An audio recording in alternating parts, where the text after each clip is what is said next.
Welcome to the Find Your Leadership Confidence podcast with Vicki Noethling. You are about to discover impactful lessons that help you grow as an individual, grow your confidence, and find the positive and good within you, so you powerfully and authentically become the best version of yourself. Be sure you visit our website at www.findyourleadershipconfidence.com. While you're there, subscribe to us via your favorite network.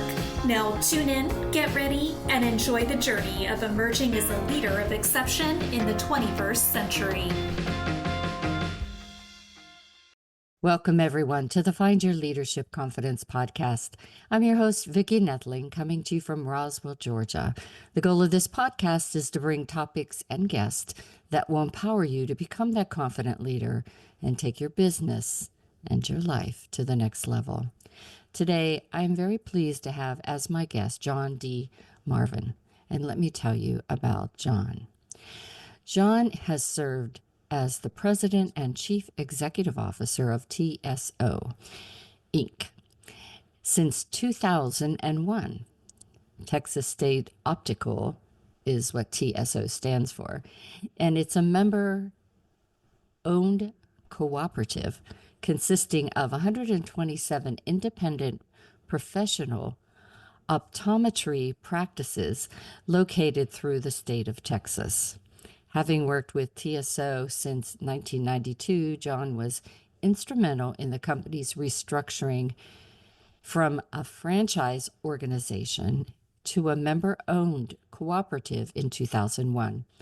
And since that time, he has led the renaissance of the company as a membership network offering support, resources, and brand management to its members. In 2011, Texas State Optical was named the 10th largest provider of eye care services and eyewear in the United States. Prior to becoming president and CEO of TSO in 2001, John was the owner of Houston-based marketing management and research firm with clients in the healthcare, energy, financial, and real estate industries. He has over 37 years of experience in marketing strategy, brand management, and marketing research, and over 30 years of experience in the eye care industry, working in both industries, optometry and ophthalmology. So we are going to learn, no, not about eyes or eye care. We're going to learn how to learn the voice of your customer. How to learn the voice of the customer. Please join me in welcoming my guest, John D. Marvin. I look forward to this. Well, thank you, Vicki. So we always have a couple easy questions before we get into the meat of the matter. So the first is just tell everyone, what part of country do you call home? Are you still in Texas? I am. I live in a suburb of Houston, Texas, which I shamelessly believe is the best city in Texas. And so I've lived here since 1989. Oh, And wow. I just love it. In Texas, we have you'll often see a bumper sticker, as if people still have bumper stickers. Yeah, We really. do occasionally, but you'll see one that says, "I wasn't born in Texas, but I got here as fast as I could." And I identify with that greatly. So yeah, I live in Houston. That's so awesome. So I talked about, where you are today and the great things that you're doing now. But I'd like for you to Mhm. always share with the audience about your journey because it wasn't a straight line generally, usually. And so I'd love for you to share the pivotal moments in that journey that really shaped your approach to what you're doing, how you prioritize the voice of the customer. Well, I was, educated. My college education is in marketing and marketing management. And so I've always had a real interest in that whole marketing process. Mm-hmm. And you know, there's all sorts of definitions of what marketing is, but I've always viewed it as the process by which you take products that are manufactured or produced somewhere and put them into the hands of a customer. Right. And there's a lot of things that go into that journey between manufacturing and customer. But the fundamentals of marketing all center around criteria that's designated or determined by the customer. I mean, the old adage of the customer's always right is not just an old adage, but it's true in Mm. the fact that the customer always determines their satisfaction with whatever product or Right. service they purchase. And that satisfaction is defined by them, not by the provider of the product or service. And the provider of the product or service in most parts today is a retailer of some level. Mm-hmm. Um, Even if it's a lawyer, I mean, I consider the subscription of clients a retail activity because you're dealing with consumers, you're dealing with the Mm-hmm. general public. You could apply that with a business to business attorney because that is a customer as well. So, rarely does a consumer ever speak directly to a manufacturer, but it's only through these delivery channels that they get a voice in this. Mm-hmm. And two, one of the things that I've observed over the years is that um, the the retail industry is distracted by incentives that cater to others other than the consumer. Mm-hmm. And so and certainly in healthcare, that's the case. And part of that distraction in healthcare is the third party payer system. Mm-hmm. And that has, in my view, done more damage to the quality of healthcare in our country than any other single aspect. Is somewhere along the line, we decided to let someone else pay for our services. And in doing so, we gave up the leverage we really have in terms of choice. And Mm-hmm. so by doing so, I mean, we've compromised that. We've exchanged that sense of financial security for quality of care. And Right. I think we did it naively. I don't Mm-hmm. think it was a conscious decision, but I think it was done naively. So I, coming out of academic training and this fascination with marketing, I ended up initially in the ad agency business. Mm-hmm. And I felt like that was only part of the story Yeah. because, I've compared advertising to invitations to a party. Mm-hmm. The real experience that people Yeah. enjoy is not the advertising, it's the party itself. So that led me to working in the healthcare field and principally in ophthalmology. And through that, as often happens, you meet people. I was living in Wichita, Kansas when that happened. I grew up in Western Kansas. And so Kansas was always my home. And but through that, I met a ophthalmologist in Houston, Texas. And through that relationship, he ended up offering me a job. Mm. And so I moved in 1989. My family and I moved to Houston Yeah. and have been here ever since. And so when I got into the healthcare, having my father is a family physician, and so have private practice. And so I've always kind of had an interest as well as knowledge about what private practice is. And so I had an opportunity in ophthalmology to work in private practice. And then through that, met some people in the marketing research community Mm-hmm. who I got to know well because I'd hired them and they offered me a job. And I took that and jumped out of private practice into consumer research.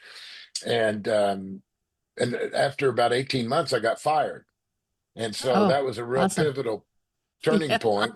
But I had found what I really loved to do, and that was spend all of my time really understanding the consumer and Mm. what they wanted and how they wanted it. And so I turned that after got fired. I thought, well, I'm going to have to look for a job. I might as well create my own. And so I started marketing management group at that point. And through my connections at the ophthalmology group, I had met Texas State Optical. And so my first call as a new business was to Texas State Optical, and they had never done any consumer research, and the Oh, brand wow. was started in 1936, Mm-hmm. so it was well established in Texas. But I found it interesting that they had never done any, and they found it interesting, the whole idea of it. And so they hired me, and I spent 2 years doing a very broad and large study among their consumers and prospective consumers. And we tested unlimited number of things in focus group environments. We did about 60 Mm. focus groups in Wow. 2 years, which is a lot of focus groups. Yeah, it is. And so through doing that, I developed a real intimate knowledge of their business and their Mm-hmm. customers. But as you pointed out in the biography, I broadened it out beyond just optometry and worked in the Houston Astros was a client for a period of time, and several hospitals. And I always said I didn't specialize in an industry, I specialized in a process. Yeah. And so as I continued to work on a contract basis with Texas State Optical, I became more and more knowledgeable about their business. And at the end of the 90s, there was an opportunity for the franchisees to purchase the company from the franchisor. And I was the only constant in a businessman involvement for the franchisees. They all Mm. had their own businesses, but I was known throughout the community of the franchisees because I had spent so much time presenting findings of reports and so forth. And Mm-hmm. they asked me to help them acquire the company. And so I involved a couple of people an attorney to help in the legal aspects of it. And about two-thirds of the way through that negotiation, when it looked like we were going to be successful at acquiring the company, they asked me if I would be interested in coming on full time as the new president. Mm. And because optometry is largely a retail business, um, I thought, man, what a great fixer upper to get involved with, Mm-hmm. and I already had this base of understanding of what their business was. So Right. I took them up on the offer and been there ever since. Oh my goodness. That's a great story. So talk about that transition that took place. I have experience from working with whenever mailboxes, etc., which was franchised, changed into the UPS store because I was a UPS project manager with that effort, Mhm. and so involved with the whole franchise organization type of thing as they Mhm. changed into that. So talk about this cooperation or the cooperative impact and the ability to connect with and really respond to the customer needs because it's an interesting sometimes it was an interesting conversation having with the franchise or and the franchisees and what they thought and wanted. So what was that like, that transition? Well, it because of my involvement for a number of years with the franchisees, and at the same time, I would do occasionally a project or two for the franchisor. So both were clients during the 90s of mine. And so I had a real understanding of the dynamic because it's a Mm, relationship. it is. The irony in franchising is that if Vicki and John were to go out and decide we're going to buy a franchise, we would spend untold number of months evaluating, researching, and Mm-hmm. coming up with what we thought was the very best franchise opportunity.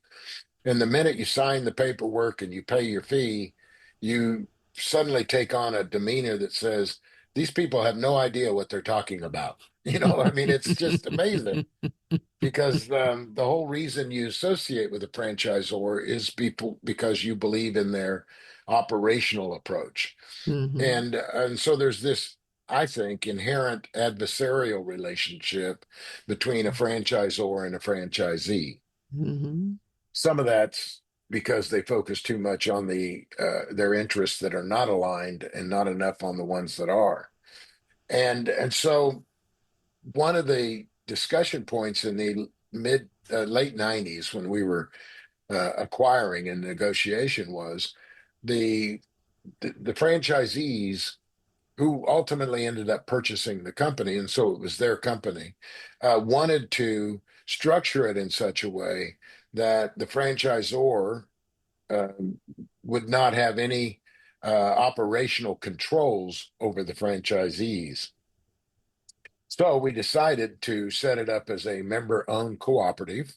So Mm-hmm. every location is an owner in the company, but also as a brand license company, not a franchise company.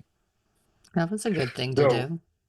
yeah, I mean it accomplished what they wanted at the time. It Mm-hmm. certainly had its downsides, Mm-hmm. and but um, it was born out of a frustration that the franchisees had with the franchisor. And the motivation to purchase the company to start with was to be left alone. Mm-hmm. And so a brand license was without any operational involvement was accomplished that. I mean, I'll pay for the brand, but I want you to leave me alone. So I thought, well, okay. And so about 18 months into it, the board of directors, who, of course, because it's a cooperative, were all shareholders, Franchise, yeah. were all doctors that owned locations. But 18 months into it, they wanted to grow the business. They wanted to add more members to their co-op. And and I said, well, okay, but we don't have a value proposition. I mean, Mm-hmm. people aren't going to give me money to be left alone. Yeah. I mean, it's just not going to work out well. And so I said, we're going to have to come up with some value proposition that appeals to Mm-hmm. people to join. And what we decided on and was ultimately successful was to identify young optometrists that were at the beginning of their careers and they had a desire to own their own business.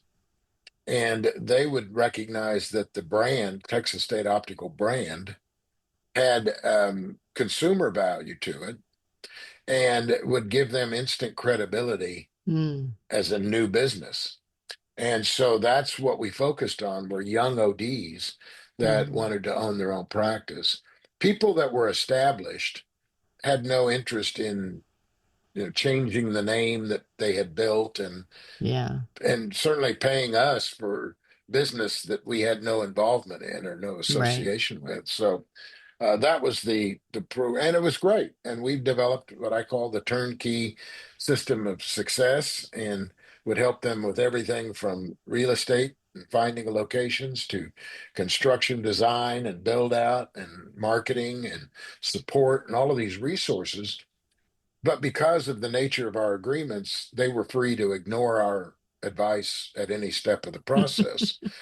And in fact, early on, I developed a mantra for corporate was that we believe in everybody's right to make bad decisions. And it's our job is to help you not make bad decisions. But if at the end of the day you're determined to do so, then that's your prerogative. It's Mm. your business. I mean, you're the one who's going to feel the brunt of those bad decisions much more than we would. So. Yeah. So how do you ensure sure that the voice of the customer remains central to the brand marketing and management decisions? We have an ongoing program of research and Mm, consumer research, and every year we have some project that we're doing where we're wanting to listen to the customer talk. mhm. And most of your audience probably hasn't thought more than a second about eye care, unless maybe they wear glasses or wear contact lenses, and then it's purely in a personal experience. But the industry and the delivery of eye care has changed significantly over 20 Mhm. years, Yeah. and it has. And anytime you have the distribution channels in a volatile situation where things are changing to the degree they are, then the customer is sitting there experiencing these changes Mhm. without, in many cases, without consciously thinking about it. They're just experiencing it, Right. and they watch their favorite shows and they see a commercial for a provider that they've never seen before, heard of before, and they think, well, that's kind of interesting. And you mean I can buy my glasses over the internet? Never thought of Mhm. that. And so now today, about 10 to 15% of all glasses sales are over online. Yeah. And that's a growing trend.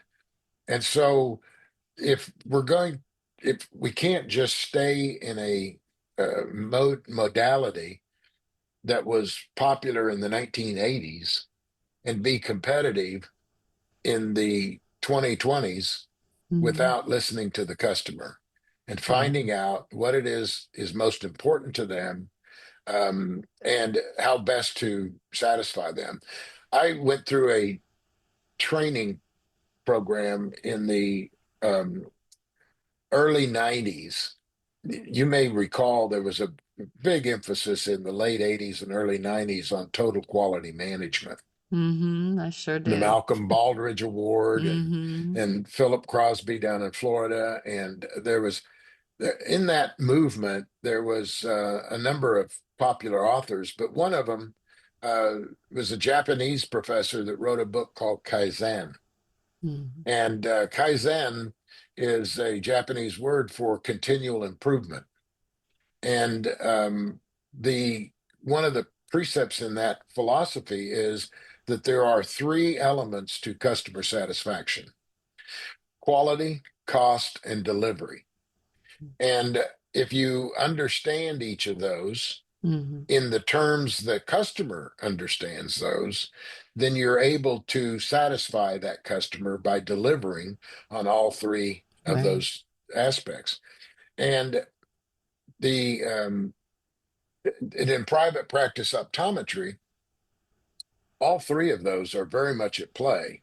You've got quality, which in some aspects of healthcare, you've got technology driving up the technical quality of the various products, whether they be lenses or contacts, beyond customer relevancy. Because what a customer determines to be quality is a pair of glasses they can see out of. Yeah. That's it. And whether or not, the materials that are used and all the technical capabilities of it oftentimes far outpace the demands or Mhm. requirements of the customer. Yeah. And so there's that friction that goes on where the Mhm. the doctor, well, it starts with the manufacturers because Mhm. they've got to expand their market shares, and so they go Right. into the doctors, their customers, and they try to create this expectation that you have to buy this product. That drives up the third element or second element, which is cost. Yep.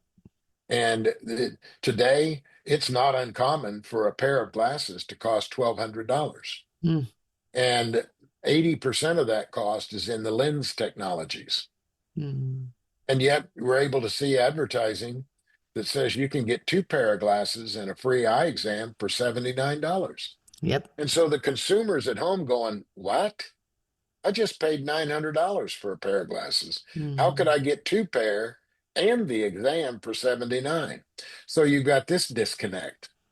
And then delivery, I just mentioned over the internet, you can buy glasses. You don't have to walk Mhm. into a doctor's office and buy glasses. You can buy them at a Walmart. You can buy them Yeah. at Zenni Optical online. And so if you're not constantly visiting with the customer and understanding what they really considered most important in that relationship, in that transaction, then you're going to be off chasing some ideal of a target that doesn't exist. Yeah. And what that does is creates Warby Parkers. It creates Zenni Opticals because the consumer will get what they want. They Hmm. will get what they want. And and you have to understand that you got to meet them first and on their terms. And if you don't, somebody else will. Yeah. And so it's a constant discussion. It's no more different than it would be impossible to maintain a relationship with my wife if we only talked once a year. I mean, It won't just couldn't work. be. Yeah, so it's the same deal. Time is flying by. I, so what advice would you give business leaders that are trying to align their services and operations with what the customer expectations are? Is that doing the research, the focus groups, the I don't know, occasional asking the customers that's sitting in the chair, what do they want? I know from my perspective, I had LASIK a long time ago, um, 30 years almost now, but I still get driving glasses at night and I still get glasses for computer with all those lenses Hmm. and things. And I've been at my eye care professional for a long time. So there's a strong relationship there that I almost feel like a disservice to them if I would buy the online ones, but I'm tempted. So Hmm. I noticed they had a special where it's like, well, take advantage of the end of the year and you can get a second pair. But I went at the end of the year and I was getting two pair of glasses, but they didn't tell me about that special that was coming in January. So, certain things like that, but in other industries that we have to think about how is the customer evolving and with the changing world that we live in. Well, and how do you go about doing that? And especially, my area of interest is small business Mm-hmm. because Amazon doesn't need any advice. But the mom and pop that are trying to compete with Amazon definitely needs advice. Yeah. And so my interest, and I in an optometry practice, an ophthalmologist, they're all small businesses, Mm-hmm. and particularly in the area of healthcare, they're the owners of the business are ill-equipped in terms of running a business, and it isn't their own fault. It, Yeah. it, it, They there's went to not school that for the background. other thing. Yeah, they Yeah, didn't go to yeah, school and for so business. so the smartest thing they could do, of course, is to hire somebody to run the business of it. But that's another topic. But all of the above. I mean, having traditional consumer research is important Hmm. because it provides you a unfiltered um, communication with them. Having a third party go out and talk to your customers for you who doesn't have an interest in the outcome of what they have to say. That's important. But nothing, but you can't limit it to that. You yourself have to immerse Yeah. yourself in Hmm. discussion. And Stu Leonard, who is a famous individual, owns a large grocery chain in the East Coast.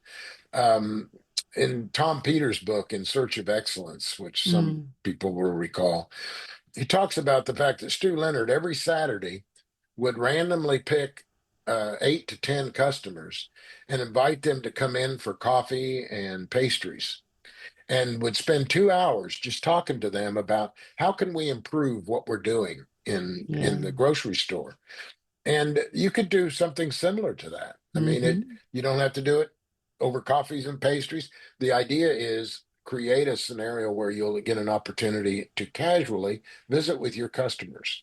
And I think another thing that it would help a lot is mindset change. Hmm. And that is understand that the people who come into an optometry practice or a private practice of any type, they are customers. They're not patients.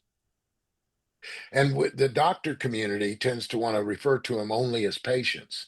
And that's a different mindset because patients are people you dictate to. You tell Hmm. them what's going on. Customers are people you have to listen to. Yeah. And that's a different dynamic. And so Hmm. understand that you've got customers. You can call them patients, but you've got customers and you've got to listen to them. And so when they come in and they complain about these glasses don't work, you did something wrong, listen. Don't get defensive immediately. Mm. Um, don't argue over what cost you about $200 Mm.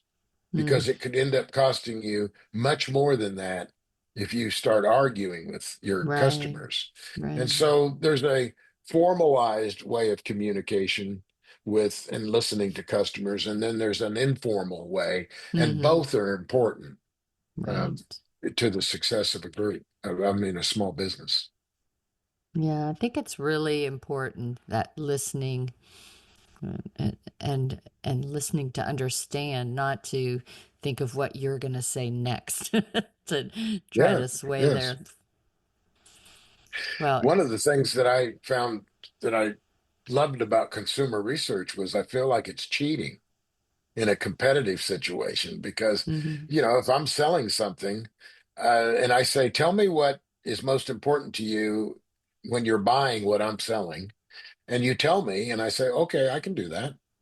Then, Hmm.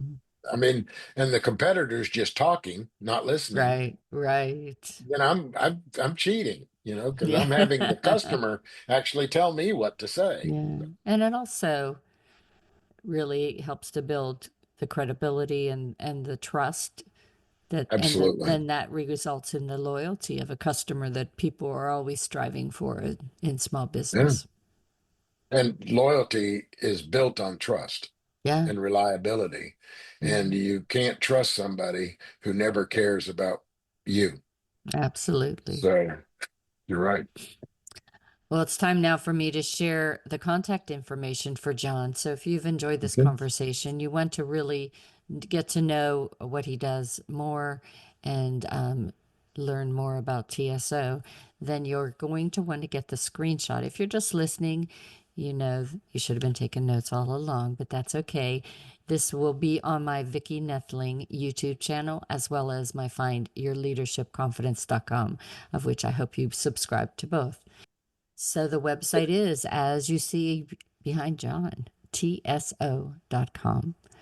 Again, that's T like Tom, S-O, or Texas State Optometry. I can't say the thing. Optical. Optical. Yeah, Optical. there you go. Texas State Optical. And then LinkedIn is his initials, JD, and last name Marvin, all lower caps. So JD Marvin. I'm going to turn it over to John. He's going to tell you things that you can find on his website, maybe some resources or links that might be helpful to you, as well as how to contact him, and also what he puts out there on LinkedIn, how often he is on LinkedIn, that if you wanted to DM him, you would know how quick to get a response back. So, John, it's all yours. Well, thank you, Vicki. I really have appreciated the opportunity to be with you this morning and have a chance to visit with you. Um, People can contact me. The easiest way is the website, tso.com. And on that website, there's a contact us. And Hmm. I that's something I look at every day. And I have an assistant that works with me that reviews everything. And if I happen to miss something, she brings it to my attention. My commitment is I will reply to you and I will visit with you. And the uh, LinkedIn, the same. I'm on that frequently. I don't use LinkedIn to build relationships. I use it to make connections. And Awesome. so, if you're interested in visiting with me um, for any reason, you can Hmm. reach me through either one of those. And I commit promise I will reply to you. I will take the steps to do that. And then one other item is my email address, which is JD Marvin, the same as the LinkedIn handle, at TSO.com. And if you Easy just enough. want to, yeah, if you want to just directly email me, fine. What I will let you know is if you do that, I'm going to be likely to want to set up a phone call with you Right. because I find it very difficult to learn about people and get to know them through email. Right. So it would be much easier for us to just visit over the telephone. We could also do a Zoom meeting if that's to Mhm. somebody's preference, but I definitely will put the effort in to reply back and be as available to people as they would like. Fantastic. Well, John, it's been just a great conversation today. I love chatting with you. And I want to thank you for being an awesome guest. Well, thank you, Vicki. I really appreciate it. As always, I remind everyone that life is a journey and it's up to you to enjoy the ride. This is Vicki Noethling, signing off. Thank you for tuning into the Find Your Leadership Confidence podcast with Vicki Noethling, where we share impactful lessons that help you grow as an individual, grow your confidence, and find the positive and good within you so you powerfully and authentically become the best version of yourself. Remember to visit our website at www.findyourleadershipconfidence.com and enjoy even more great episodes like this one. Again, while you're here, subscribe to us via your favorite network. We look forward to seeing you next time on the Find Your Leadership Confidence podcast.